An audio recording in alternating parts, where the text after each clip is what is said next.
Por mim mesmo tenho jurado, saiu da minha boca a palavra de justiça, e não tornará atrás, que diante de mim se dobrará todo o joelho, e por mim jurará toda a língua. Isaías 45, 23. Olá, eu sou o evangelista João Batista e sejam muito bem-vindos ao canal A Fé pelo Ouvir. Eu agradeço a você que está aqui comigo e te peço que você fique comigo até o final deste vídeo.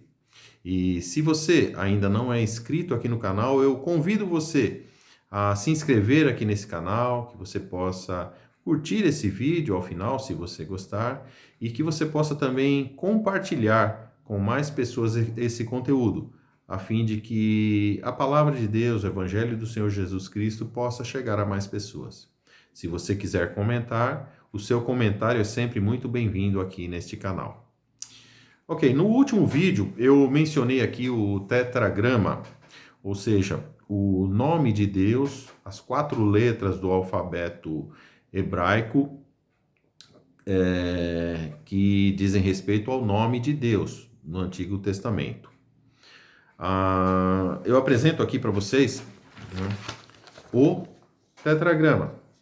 Ele é composto por 4 letras, que são apenas consoantes. Yud, Re, Vav, Re. O alfabeto hebraico ele é composto apenas de consoantes, não tem vogais, né? E ele se lê da direita para a esquerda, ao contrário da nossa escrita ocidental, que é da esquerda para a direita. E por não existirem as vogais, a pessoa que conhece já a língua, ele já sabe o que quer dizer aquele conjunto, porque ele aprende, né, a pronúncia da palavra. Quando as crianças lá em Israel, eles aprendem usando um sistema de pontuação, que eu vou falar mais tarde sobre ele, que é os sinais massoréticos que foram desenvolvidos na Idade Média e que substituem ali, que introduzem ali as vogais em meio ali a essas consoantes, para facilitar a leitura.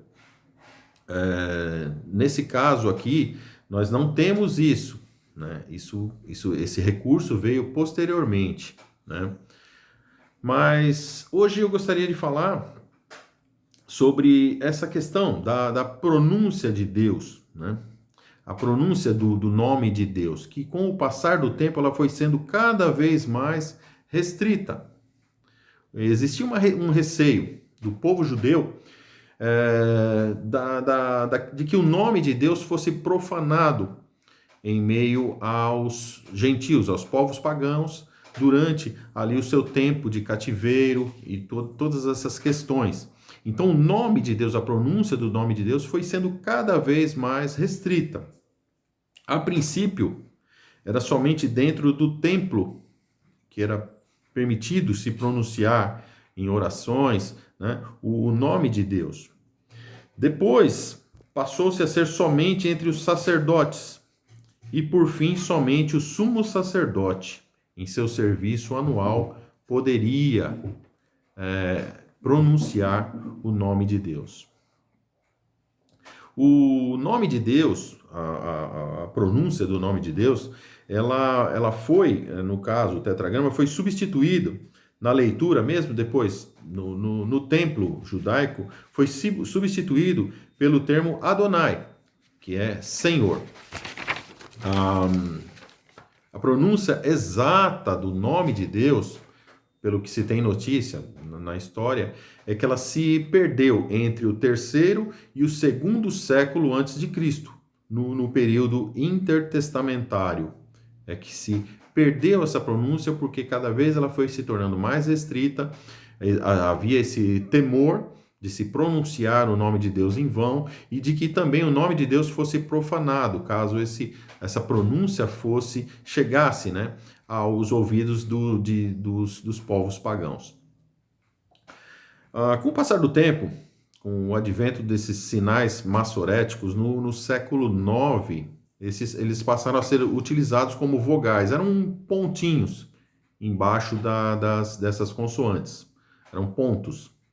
E nessa introdução desses sinais massoréticos, as vogais Adonai, né, A, o O e o I foram introduzidas, né, as consoantes de Adonai. Posteriormente, rabinos da época, eles introduziram essas vogais de Adonai no tetragrama, a fim de tornar o tetragrama pronunciável.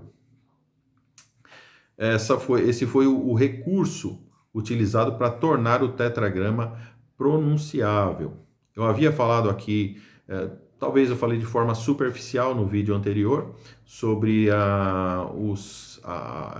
esse recurso ter sido provido pela Igreja Romana, mas no caso não é bem assim. Eles se valeram desse recurso que os rabinos da época, né,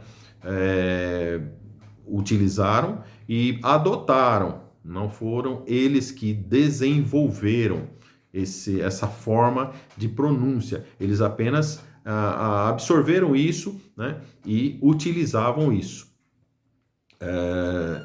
Esse recurso, né, da introdução das vogais de Adonai no tetragrama para tornar pronunciável aí o tetragrama. Aí se deu essa pronúncia, ou Javé ou Jeová, que é a forma utilizada, né, aqui no Ocidente para a pronúncia do tetragrama. É importante, no entanto, lembrar que trata-se de um nome híbrido obtido através de uma fórmula humana. Essa forma foi adotada aqui pelo Ocidente, não há problema nisso, adotada pela Igreja Católica Romana, pelos protestantes, como uma forma de pronunciar o nome de Deus. Porém, ninguém pode dizer que esta é a pronúncia correta do nome de Deus. Aí é que está o problema. O tetragrama não foi utilizado nos escritos gregos, nos manuscritos gregos das Escrituras. Dizer que o tetragrama foi tirado propositalmente das Escrituras gregas, não é uma verdade. O que ocorreu foi que alguns poucos fragmentos encontrados continham o tetragrama inserido ali no meio da escrita grega. Mas poucas ocorrências disso. Em contrapartida, os mais de 5.000 manuscritos de cópias manuscritos das escrituras gregas, elas não trazem, né, não contêm o tetragrama. Quando se trata ali quando é para se mencionar, se escrever o nome de Deus, ou é Senhor ou Deus, ou é Kyrios ou Theos. Essa é a realidade do que nós temos. Nenhum erudito da língua hebraica, ele admite, no caso, essa pronúncia como sendo o nome de Deus, essa pronúncia resultante do tetragrama com essas vogais de Adonai. Existem por parte aí de alguns estudiosos especulações sobre possibilidades da pronúncia do nome de Deus. Aí chega-se a Yahu, Yahweh, Yahuê, mas são apenas especulações. Nenhum especialista sério, nenhum erudito em língua hebraica se arrisca a afirmar que a pronúncia correta ela é uma ou outra. Não existe isso.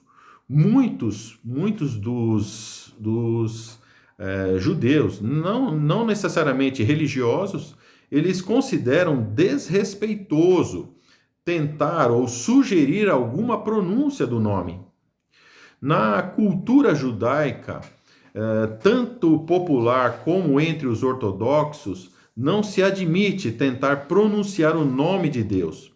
Ao invés disso, utilizam outras formas de se referirem a Deus, como no caso Senhor, Adonai, o nome, Hashem, o Eterno, o santo, no caso, né, Kadosh, ou no caso apenas Deus, Elohim, é a forma com que o povo, né, judaico usa para se referir a Deus. Em meio a tudo isso, essas, muitas vezes há uma controvérsia, há uma discussão em torno dessa questão da perda da pronúncia do nome de Deus, do porquê o tetragrama não estar ali em meio ao texto grego, né?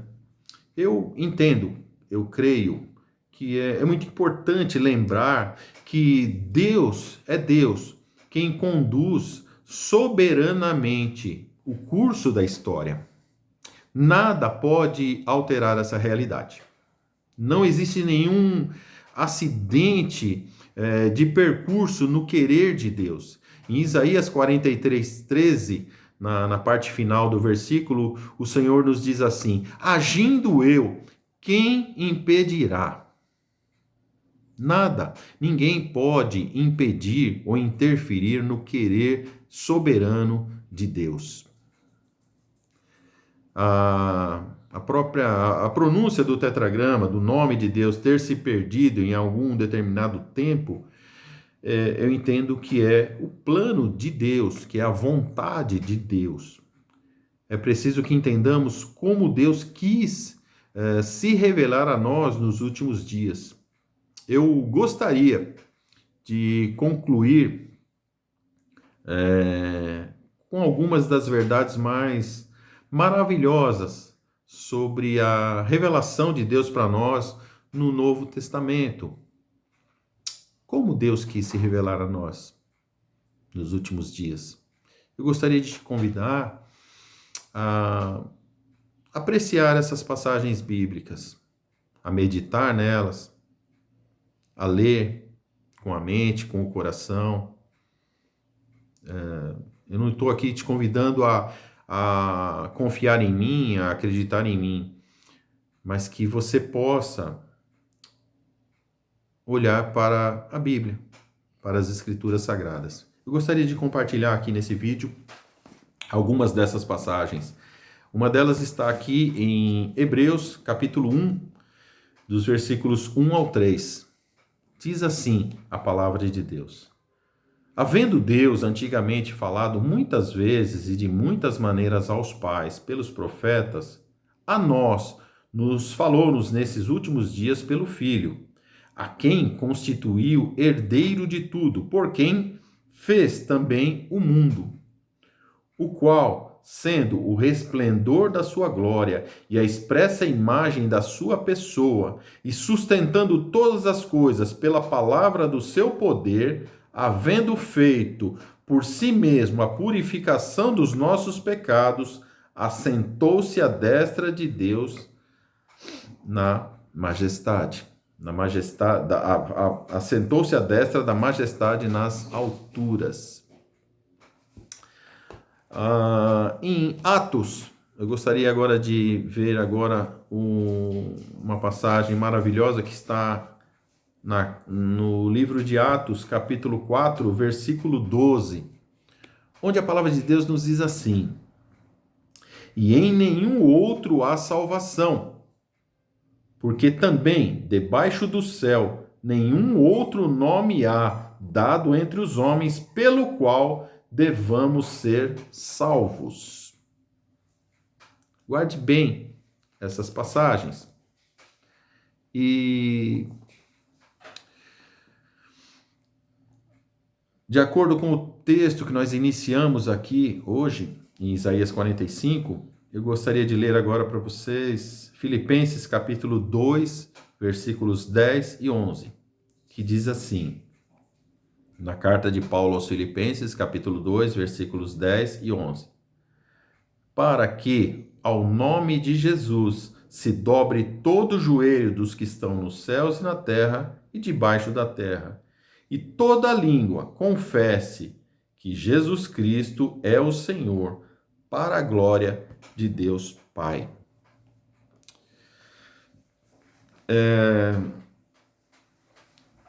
Conforme eu falei em um vídeo anterior, eu citei aqui Isaías 43:11, onde Deus nos diz: eu sou o Senhor, eu sou Deus, e fora de mim não há Salvador.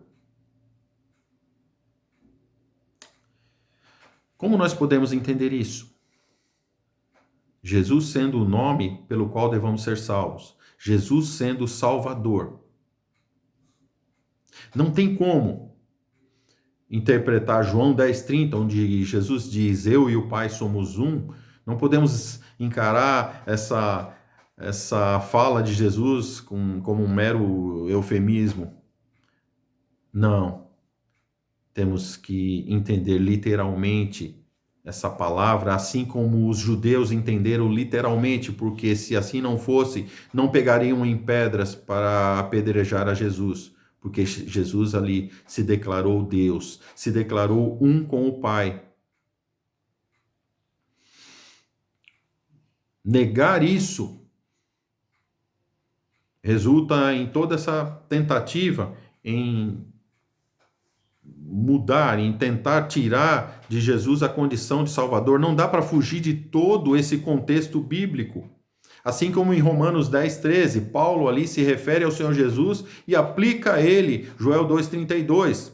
Todo aquele que invocar o nome do Senhor será salvo. Invocar que nome? Ali Paulo estava dizendo: todo aquele que invocar o nome do Senhor Jesus será salvo. É o nome pelo qual nós somos salvos, como nós vimos aqui em Atos 4:12. É o nome pelo qual todo joelho vai se dobrar e toda língua confessará que Jesus Cristo é o Senhor. Paulo aplica aqui a passagem de Isaías a Cristo.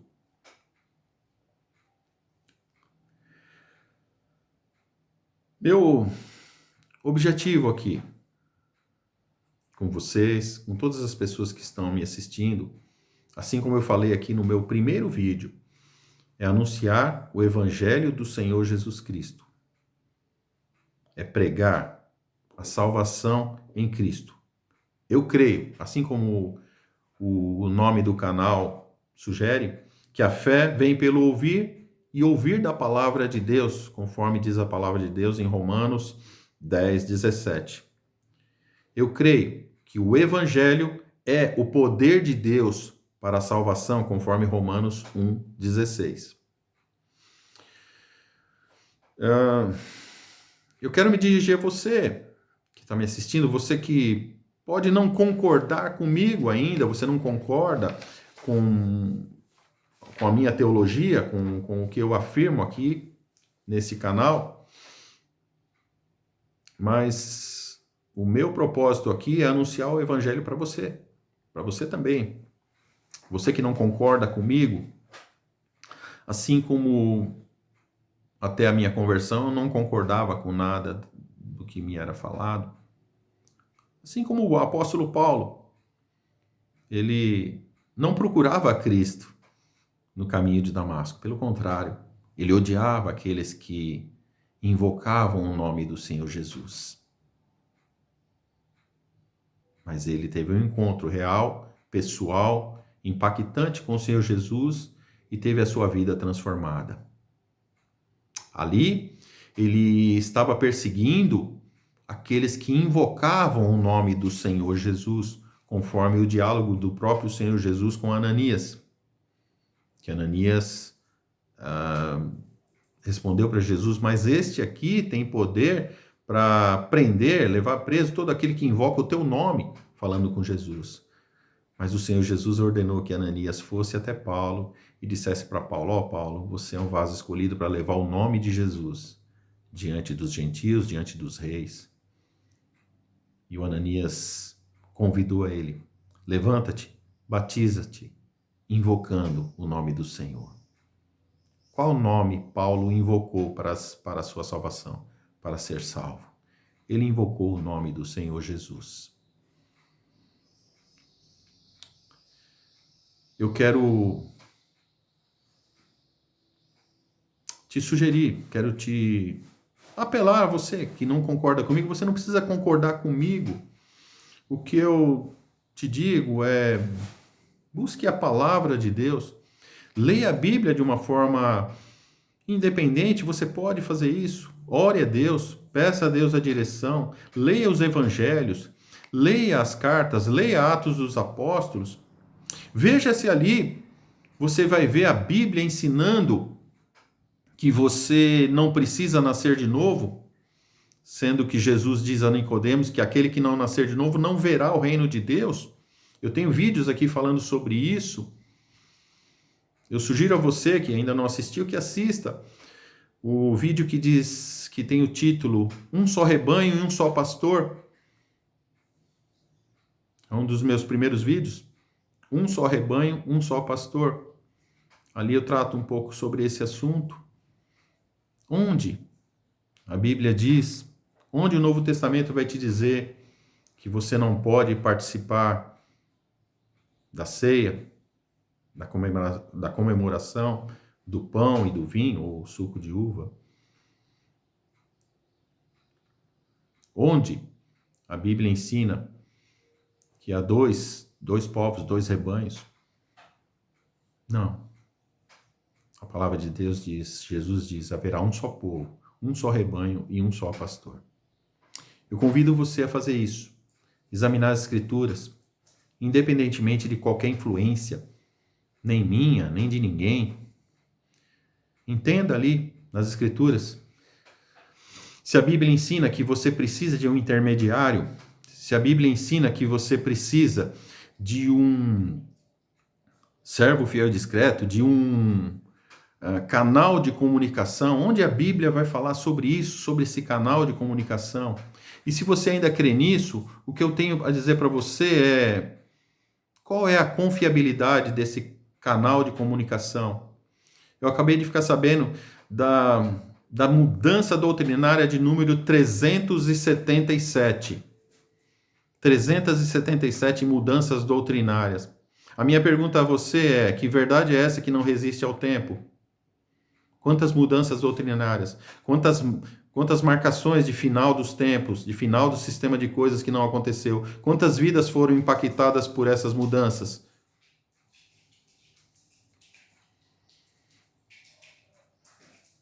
A Bíblia ensina você a distinguir um falso profeta de um verdadeiro profeta. Está lá em Deuteronômio, capítulo 18, do 20 ao 22.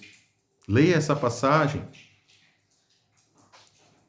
e veja se o que você está confiando hoje, se ele é digno de confiança, observando todas as falsas previsões, as falsas profecias, os falsos ensinamentos que posteriormente foram modificados. Pessoas que, por exemplo, não fizeram um transplante de órgãos porque era considerado um canibalismo, que perderam suas vidas, que deixaram filhos morrer por falta disso. E depois viram essa doutrina sendo modificada e agora ela é permitida. Que autoridade tem um grupo de homens que de uma forma indireta são assassinos? Sim, assassinos. Porque quem recusa uma transfusão de sangue para alguém e essa pessoa morre por conta disso, pais perderam filhos por conta disso. Mas essa doutrina, eu acredito que eles jamais vão mudar. Eles não podem mudar, mesmo sabendo que é antibíblica, eles não vão mudar. Não tem base bíblica para eles defenderem isso, mas eles não vão mudar. Por quê? O que aconteceria com todas essas pessoas que perderam entes queridos por não fazer uma transfusão por conta de um ensinamento e esse ensinamento ser mudado? Então eu chamo você, eu não vou entrar aqui nessas questões agora, mas a única coisa que eu peço a você é que examine as Escrituras.